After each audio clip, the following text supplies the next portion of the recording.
chair of Woolastoo Presbytery. This is my first year doing that. It's been a great learning curve.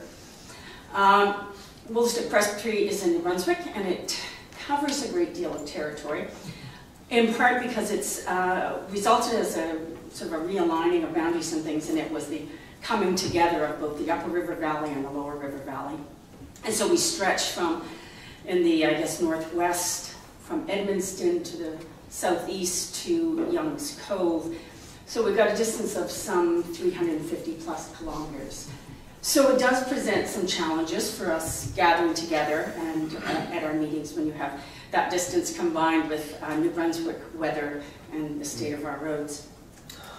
So it is an important thing that we make an effort to do that in order to keep our identity, though. And we're looking at ways to continue to deepen relationship and foster that as we go through the work before us. Like we've been hearing from a lot of presbyteries, we're also struggling with, every time pastoral relations comes up to the microphone at the meetings, it's usually a long time there. There's a lot going on for that committee.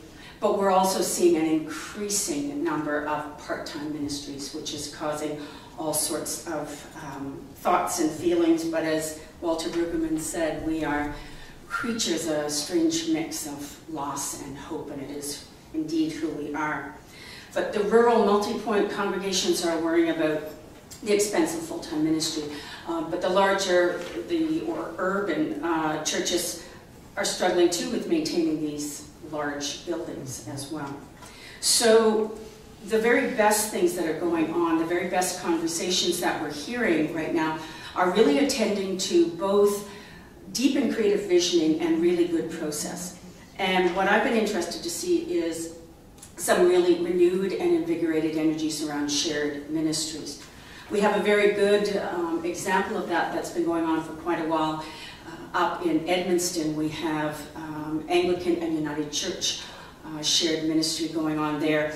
It was a piece of work that took years to do, but was done very, very well. Fran Bedell is the minister up there, and it's not only interdenominational, Anglican and United Church, it's also, we like to call it international, because Fran is actually an Episcopal priest, and she lives in Maine, so she crosses the border all the time to come to Edmundston.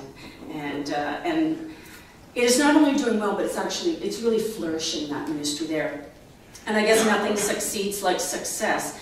So we're seeing more of that. So we have Plaster Rock, the pastoral charge of Plaster Rock, Grand Falls, Riley Burke, is currently is going through conversations and visioning right now with the Anglican community. And they're very excited about the possibilities there. And in fact, this week coming up, on Tuesday, we are going to be, a group of us will be meeting with the executive secretary for the United Church and some other reps and the bishop. So we will be looking forward to that, and conference will certainly be hearing more and having to go through some approval for that.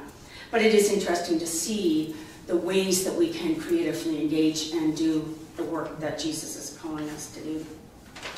The other thing that we've been looking at, prior to my taking the chair, we had Randy Nason was our chair, and one of the things that he wanted to do was to introduce the use of sessionals into our presbytery gatherings. For those of you that have been to, say, General Council, you'd be very used to the commissions, the use of commissions. Sessionals are similar, but they don't have the authority to vote or to pass things. Randy's notion was that we might eventually move towards that, but this was a trial to see what it would be like, and it was brought about in presbytery for a couple of reasons. One was, Randy had noticed that there were a lot of folks that were not speaking ever at a meeting. I know you'll find this hard to believe, but even at conference you'll notice sometimes it's the same people coming to the microphone. And it will often be people who are passionate about something, and that's a very good thing. But the other thing is to also have the introverts and the others in the room who really don't or feel as comfortable doing that, or those that just don't feel they know enough and it's intimidating for them. So his notion was around that. So we decided as a presbytery that we would experiment with that. So we would have, when you arrived at presbytery, you would be either broken into 3 groups for a particular piece of work, or for instance, one time it was around the remit that we were looking at. In another instance, you might be having, we'd be breaking off, and instead of everybody listening to all the different committee reports, that would be divided up, and one group would hear pastoral relations, another group would hear this, another that. What we did notice there, we of course, like any good process, when you try something new, we evaluated it after the use of a year. And what we found was that there was some wonderful positives came out of it, in that people were speaking because you were gathered together in a private space, only a third of the normal numbers. People were talking. You were getting full involvement and engaged involvement from people. They had the little bit of time to ask deeper questions and find out what they needed to know. On the downside, some folks found that they wanted to know everything. They didn't just want to be participating deeply in one area.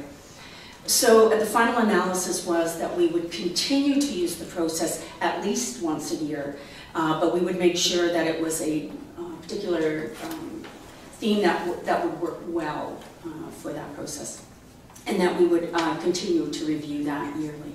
So just another way of deepening into relationship, new and creative ways of doing our work together. We also had, we were delighted to have both the executive secretary come and visit us this past year, and the president. And it was kind of old home week for them, because for David's visit, we took you up to Perth Andover, didn't we? And that was where David and Robin, you had your very early days. Was it Robin's? We were both settled there. They were both settled there. And for Philip, it was also something like that, because in his younger days, that was his stomping ground too, in Woolastook. So we're delighted to have them both. So, thank you.